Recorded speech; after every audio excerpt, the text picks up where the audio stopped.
And we are back with the third segment of the GSMC Basketball Podcast presented by the GSMC Sports Network.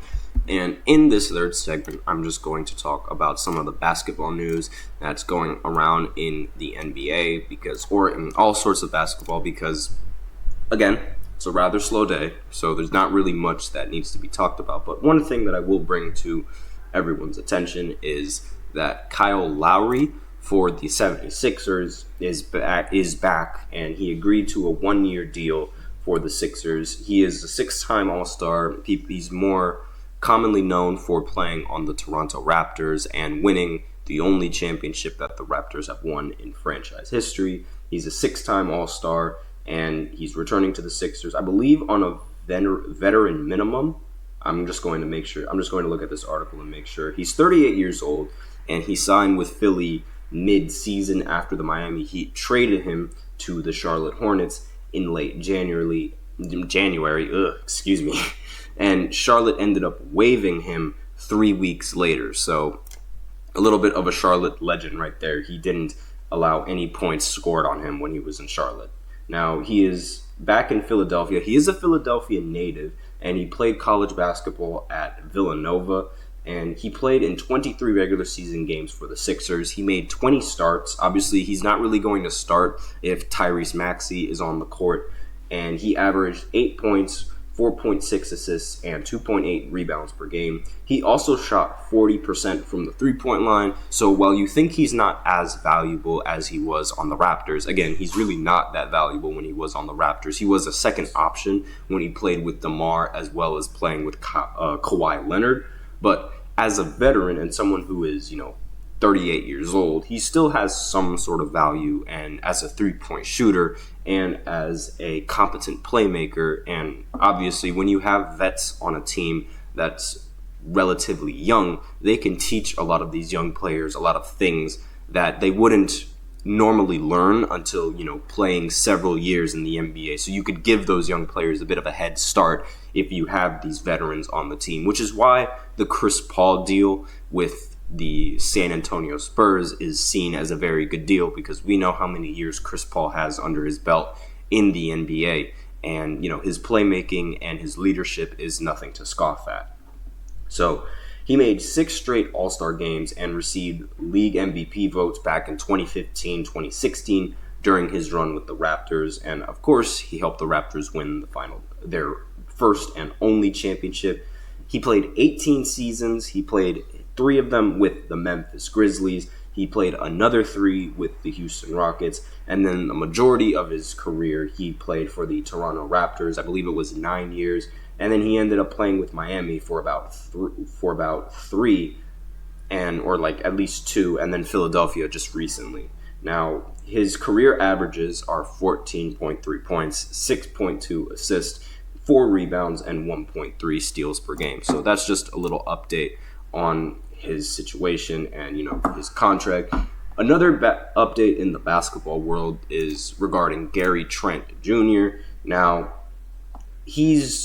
there were talks that he was going to join the Nuggets and Nikola Jokic on a minimum contract, but now there's a new report from Bleacher Report saying that Gary Trent is not going to take a minimum contract to join the Denver Nuggets and Nikola Jokic, which is a little bit unfortunate, because I really think that in that situation with the Denver Nuggets, I feel like he has the best chance and has the most usefulness on that roster. If there's any team that could make the most use out of Gary Trent, it would be the Denver Nuggets, because let's face it, Nikola Jokic and his playmaking is just out of this world. He draws in so much attention, and he's able to find the open shooter, or he's able to find the open cutter, depending on how the offensive set is ran.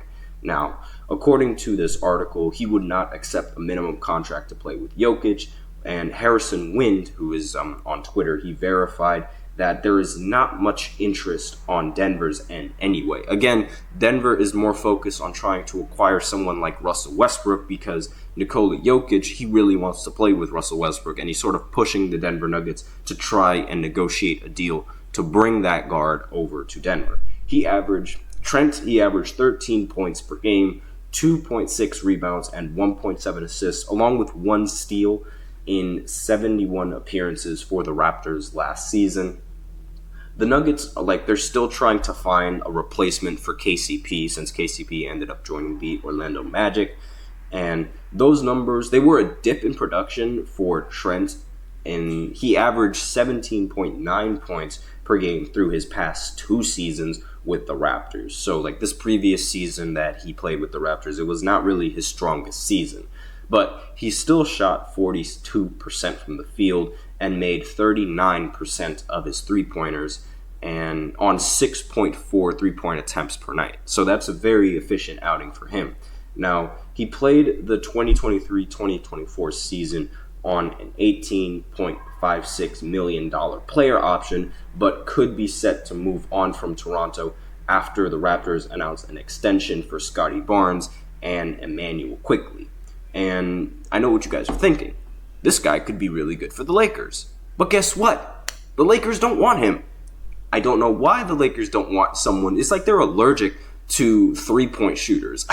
I really don't know what it is, but every single free agent that's a good three-point shooter, they've just been like, nope, we'll pass. No, we'll find someone else.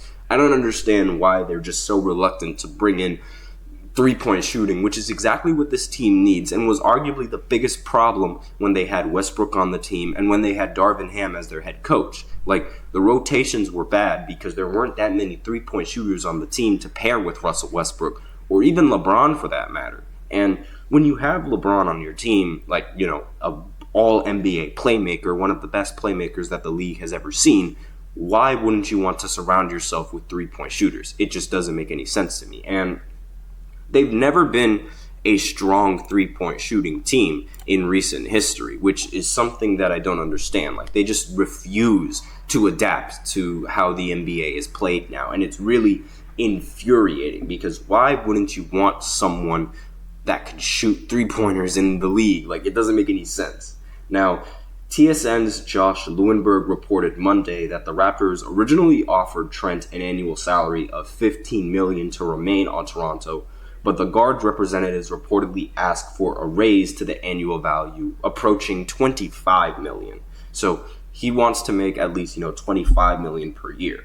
Now, the $15 million offer is, quote, no longer on the table, as Lewenberg reported. So Trent is going to need to find that money somewhere else. Now, with the market drying up, one league insider suggested Trent would be lucky to get a mid-level exception valued at $12.5 million, which would be a significant down payment compared to the money that the Raptors offered him, which, it would be really sucky for him.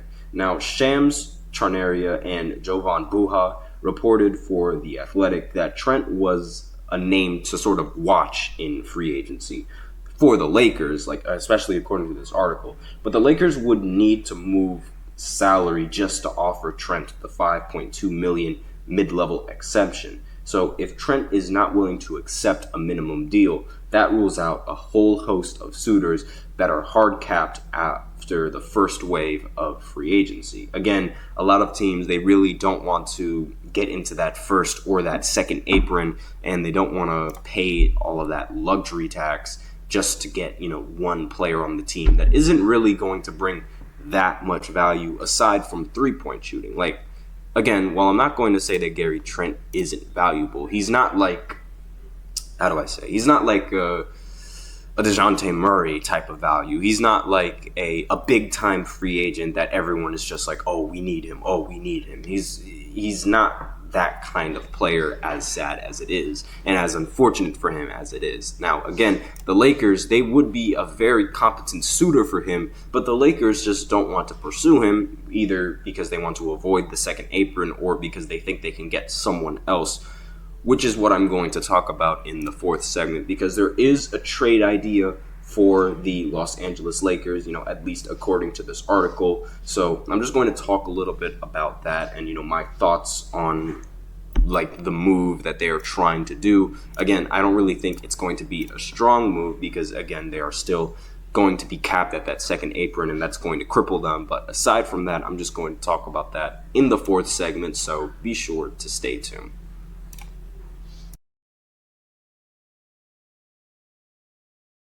For the best and latest podcasts available anywhere, go to the podcast app on your cell phone and type in GSMC to access free content-rich podcasts on health and wellness, book reviews, sports, entertainment, relationships, social media, movies, technology, finance, and even weird news. Subscribe and download the GSMC Podcast Network's family of shows, available everywhere podcasts are found.